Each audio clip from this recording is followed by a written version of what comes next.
My name is Madeline Carter. I am 31 years old, and the night my sister shoved me off a yacht into shark-infested waters, while my husband watched and smiled, was the night my world shattered. The ocean swallowed me whole. Salt burned my eyes, waves pounded against my skull, and terror clawed my chest. Above me, the yacht's lights blurred into distant stars. My sister's voice echoed in my head, cruel and sharp. "Say hello to the sharks, Maddie." And beside her, my husband, my partner, my supposed protector, stood silent, his lips curved into a smile that I will never forget. Their plan? Simple. Kill me. Steal my billion-dollar inheritance. Rewrite history with my body lost to the sea. But the one thing they didn't count on was me surviving. When I dragged myself onto the deserted shore hours later, lungs raw and body trembling, rage surged hotter than fear. Betrayal had always simmered in my family, but now it boiled over. And as I lay there under a bleeding dawn sky, I made a vow: they would not win. If you're watching this, drop a comment, hit like and subscribe, because what I'm about to tell you is the most twisted family betrayal you'll ever hear. My sister, Vanessa, had always been the golden one. Glossy hair, perfect smile, the kind of charm that bent people to her will. She loved expensive champagne, designer heels, and men with power. And she hated me. Why? Because I was the one Grandpa trusted with the empire. The company. The fortune. $1 billion tied neatly with my name on it. My husband, Daniel, was supposed to be my anchor. I thought he married me for love. I thought his whispered promises at midnight were true. But that night on the yacht proved he was just Vanessa's accomplice. My marriage had been nothing more than their weapon. The waves had bruised me, the sharks had circled, but what cut deepest was the image of Daniel's smile as I fought for my life. I stumbled to my feet on the sand, shivering, drenched, heart pounding. My sister thought she'd silenced me forever. She thought the ocean would swallow my truth. But she forgot something. Money can buy yachts, but it can't erase betrayal. And when she and Daniel returned home, certain they'd won, I was waiting. Waiting with something they never expected. Waiting with a gift of my own. The ocean's salt still clung to my skin when I made it back to civilization. My body was battered, lips cracked, but inside something colder than the Atlantic pulsed through me. I wasn't just alive. I was reborn. Vanessa and Daniel thought I was gone, my name soon to be carved onto a polished marble headstone while they drank champagne on my yacht. But as I sat in that small coastal motel, staring at my reflection in the cracked mirror, I realized survival wasn't enough. No, I needed retribution. Vanessa had always been poison wrapped in silk. She was the kind of sister who'd hug you for a photo and whisper a dagger into your ear. When we were teenagers, she spread rumors that I'd cheated on a math exam. When I graduated college, she showed up at the ceremony in white, making the day about her. And when Grandpa passed, leaving the empire to me, she never forgave me. Now she'd gone further than jealousy, she'd gone for murder. Daniel, though, his betrayal was worse. I remembered our wedding night, his hand on my back, his promises of forever. I remembered him swearing he'd shield me from the vipers in my family. Yet there he was, standing on that yacht with my sister, smiling as I was shoved into the abyss. His silence screamed louder than words. At the motel I made a plan. Every great revenge needs two things: patience and proof. The patience came naturally. I'd already endured years of their mockery, their gaslighting, their attempts to paint me as fragile. What was a little longer? The proof? That was trickier. I couldn't just storm back and scream. They tried to kill me. Vanessa was too polished, too cunning. Daniel too charming. They'd twist the narrative until I sounded hysterical, unhinged, desperate for attention. But what they didn't know was that Grandpa hadn't just left me money. He'd left me connections. Lawyers. Investigators. People loyal to me, not to them. I dialed one number that night. Grandpa's old attorney, Mr. Whitman. His gravelly voice picked up on the second ring. "Madeline," I thought. "I'm alive," I whispered. "And I need your help. Vanessa and Daniel tried to kill me." There was silence, then a steady inhale. "Tell me everything." I did. Every detail. The shove, the sharks, the smile. And by the time I finished, Whitman's voice was steel. "Then we'll make them pay. But you must stay hidden until the time is right." And so I vanished, letting the world believe I was gone. While Vanessa and Daniel strutted home, certain they'd won, I was already waiting in the shadows, building my gift for them piece by piece. The headlines the next morning were exactly what Vanessa wanted. Heiress presumed dead after yacht accident. Billion-dollar fortune in question after tragedy at sea. Her crocodile tears were plastered across every photo. Sunglasses hid her dry eyes as she clutched Daniel's arm, the grieving brother-in-law by her side. They painted the picture perfectly. Two devastated souls left behind, now poised to honor my memory, while securing the empire I no longer existed to protect. But I was alive. And I was watching. From the small motel I followed every headline, every photo, every whisper online. They held memorial services. My mother cried. My father collapsed at the gravesite. And Vanessa? She gave a speech dripping with false sorrow. Madeline was more than my sister. She was my best friend. Her light will guide me always. I nearly threw the motel's remote through the screen. Her best friend. The same woman who shoved me into the ocean and watched me flail? Daniel, oh Daniel. His hand resting protectively on her back, his jaw set with righteous grief. Cameras adored him. Women swooned. He looked like a widower broken by tragedy. But I knew the truth. That smile on the yacht wasn't grief. It was triumph. I didn't eat much that week. Rage fed me more than food. Every night I replayed the push, the cold water, the circling shadows beneath me. Every night I swore I'd give that memory back to them. Whitman, my lawyer, moved quietly. He pulled financial records, digging into accounts that Vanessa thought were untouchable. Offshore transfers, sudden withdrawals, cryptic investments. Vanessa and Daniel had already started carving up my inheritance like vultures over a carcass. What do you want to do when we have enough evidence? Whitman asked. His voice was calm, but I heard the caution. I stared at the peeling wallpaper in that motel, my nails digging into my palm. I don't want them just exposed. I want them ruined. I want them to feel what I felt. Alone, powerless, betrayed by the person they trusted most. But revenge isn't swift. It festers. It builds. And as I planned, I kept watching them. One night, a photo leaked online. Vanessa and Daniel at a gala. Her hand in his lips brushing her ear. They weren't even pretending to hide it anymore. The world thought the widow and grieving sister had found comfort in each other's arms. A tragic love story. But I knew better. It wasn't love. It was collusion. And when they came home to celebrate their stolen victory, I'd be there. Waiting with my gift. The weeks that followed were a blur of planning. Whitman became my lifeline. Every evening he arrived at the motel with folders tucked under his arm, his gray eyes sharp behind wire-rimmed glasses. You wanted proof, he said one night, spreading papers across the bed. Here it is. Bank statements. Property transfers. Emails. Vanessa and Daniel weren't just greedy, they were reckless. The moment the world believed I was gone, they started funneling my assets into their names. Offshore accounts in the Caymans. A penthouse quietly purchased in Manhattan. Jewelry shipments billed to company accounts. They weren't grieving. They were celebrating. I stared at their signatures on the documents, my stomach twisting. Daniel's handwriting, the same looping scrawl he once used to write me anniversary cards, now sprawled across fraud. Vanessa's elegant cursive bled across the page like venom. Whitman tapped the papers. This is enough to put them away for a long time.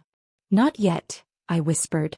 My fingers brushed the papers, but my mind wasn't on the evidence. It was on Vanessa's smirk, on Daniel's smile as I thrashed in the water.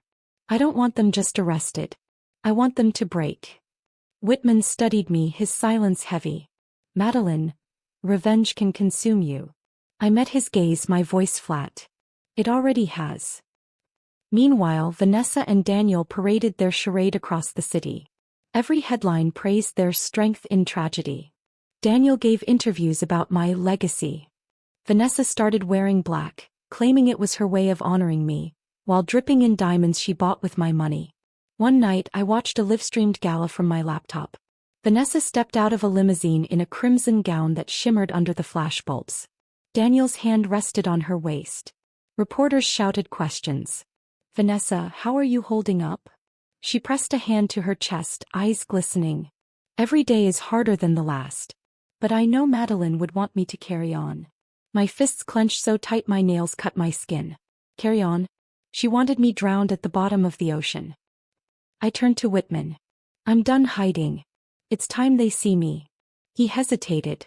If you come forward now, they'll spin it. Claim it was a misunderstanding. You need leverage. Something undeniable. He was right. Simply reappearing wouldn't be enough. I needed to stage it. I needed to let them walk straight into the trap. And when they stepped through the door of the empire they thought was theirs, I'd be waiting, with the gift they deserved most. The trap began with silence. I let Vanessa and Daniel believe the world was theirs. I stayed hidden, shadows wrapped around me like armor, watching them bleed my accounts dry. Every purchase, every gala, every indulgence added another nail to their coffin. But revenge, real revenge, isn't only about catching someone in a lie. It's about timing. And the right moment was coming.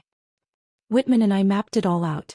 You need to confront them on your terms, he said, sliding another folder toward me. Make it public. Make it impossible for them to twist. How? I asked, though part of me already knew. He adjusted his glasses. A homecoming. Let them believe they've won, let them celebrate. And then, his lips curved into a rare smile. You walk in. The idea burned hot in my chest. Yes. Not just survival. Resurrection. Meanwhile, I devoured every headline. Photos of Daniel and Vanessa filled the news. Shopping trips, charity events, candlelit dinners. They were inseparable now, the grieving widow and the devoted sister. To the public it was tragic romance. To me it was rotting deceit. One article quoted Daniel. Madeline was the love of my life. Losing her nearly destroyed me. But Vanessa reminded me that life must go on. I nearly tore the paper in half. He had whispered those same words to me on our honeymoon. Word for word. And Vanessa, always the actress, had added her own touch. At a charity auction she announced a scholarship in my name. To honor my sister's legacy. The cameras loved her. The world adored her. But every smile, every speech, every photo was another mask I would rip away. The night before the trap I couldn't sleep. The motel room was dark, the air heavy. I lay awake, staring at the ceiling, remembering the yacht. The way Vanessa's fingers dug into my shoulder. The push.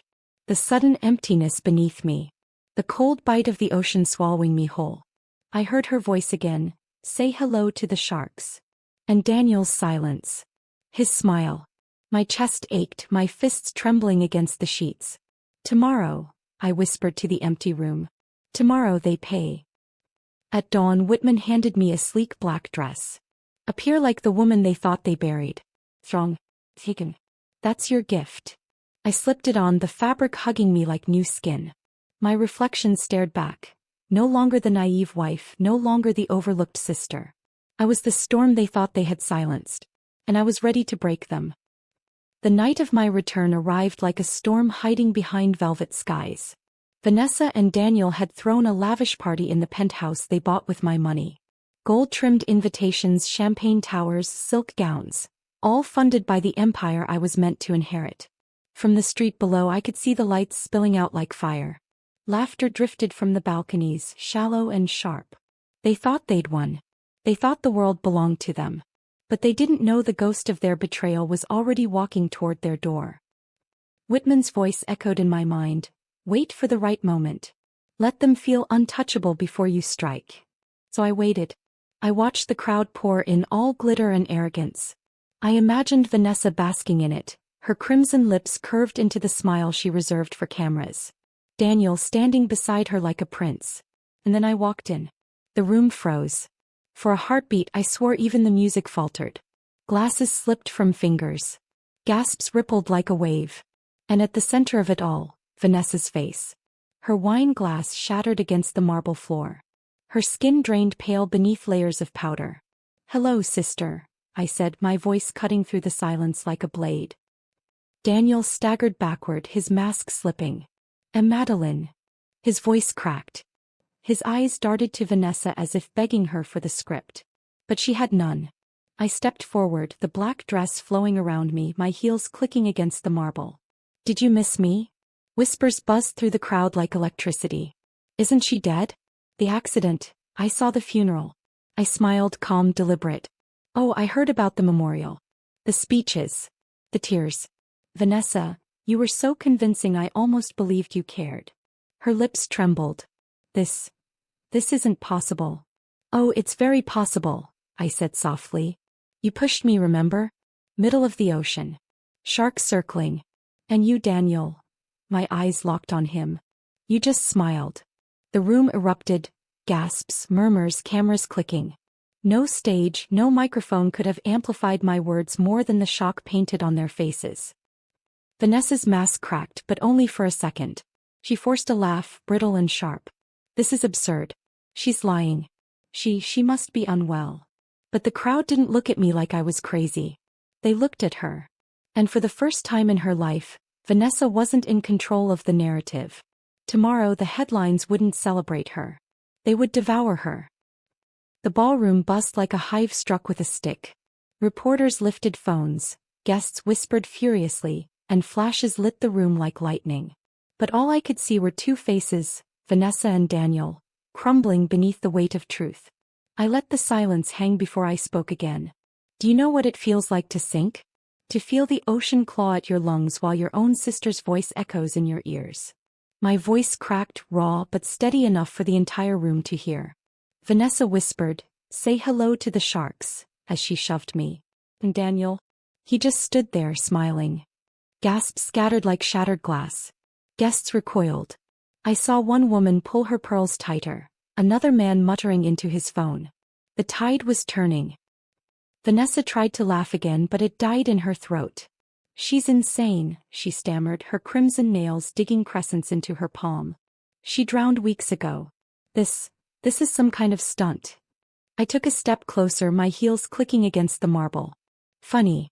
For a dead woman I seem very alive. Daniel's mask cracked next. His jaw twitched, his voice trembling. "Madeline, please. You're confused. You fell. We tried to save you." The words made bile rise in my throat. "Save me," I hissed. "You watched me choke on seawater. You celebrated my obituary while you emptied my accounts. Don't lie to me now." The crowd shifted. Eyebrows raised. Doubt hung thick in the air, not aimed at me but at them. Whitman chose that moment to step forward from the back of the room. His deep voice rolled like thunder. "Ladies and gentlemen, my name is Richard Whitman, attorney for Madeline Carter. And I hold in my possession financial records proving that Vanessa Mitchell and Daniel Carter began liquidating Madeline's assets less than 24 hours after her supposed death." Gasps turned to shouts. Phones rose higher, recording every second. Vanessa spun on him, her voice shrill. "This is slander." "No," Whitman said evenly, holding up a folder. "This is fact. And tomorrow morning, it will be in every courtroom and every newspaper in this city." Vanessa's hands shook. Daniel's lips parted, searching for words that wouldn't come. I leaned in close enough for only them to hear, though cameras still captured the fury in my eyes. "You wanted me gone. You wanted my fortune. But you forgot one thing." "What?" Vanessa spat, her face twisted. "I don't drown," I whispered. The ballroom was chaos. Voices clashed, cameras flashed, and the glittering tower of champagne glasses trembled as if the building itself sensed a reckoning. But in the center of it all stood Vanessa and Daniel, cornered animals with no way out. I straightened my shoulders, letting the silence carve space for my words. For years I was the quiet one. The sister who gave without asking, the wife who trusted too much. But when you pushed me into the sea, you didn't just try to kill me. You killed the last piece of me that ever cared about protecting you.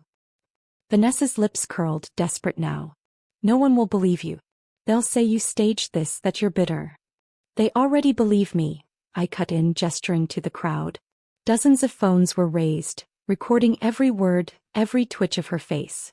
"The world just watched you fall apart." Daniel reached for me then like he had any right, his voice cracking.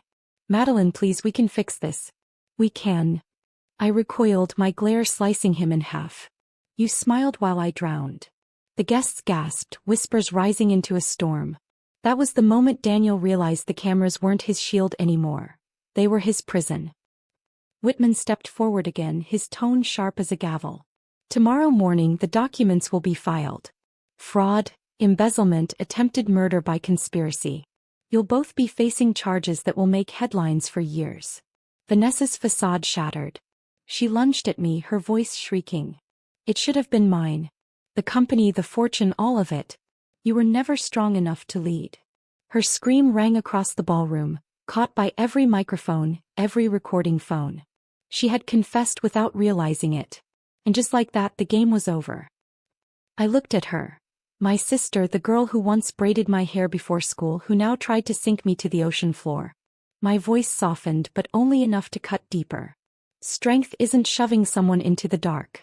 It's surviving it and coming back stronger. Her eyes widened, and for once she had no answer. I turned from them, the crowd parting like water as I walked toward the exit. My black dress flowed behind me like a shadow reborn. The whispers of the guests trailed me, admiration, disbelief, fear. At the doors I paused and looked back just once. Vanessa and Daniel were frozen, pale under the ballroom lights, their empire collapsing in real time. "Enjoy the gift," I said quietly. "It's everything you deserve." Later that night, alone in my home, I finally let the rage drain from me. For the first time since the ocean tried to claim me, I breathed without pain. Because revenge wasn't just about survival. It was about making them choke on the power they tried to steal. And as I closed my eyes, one truth pulsed through me like fire. I don't drown. I rise.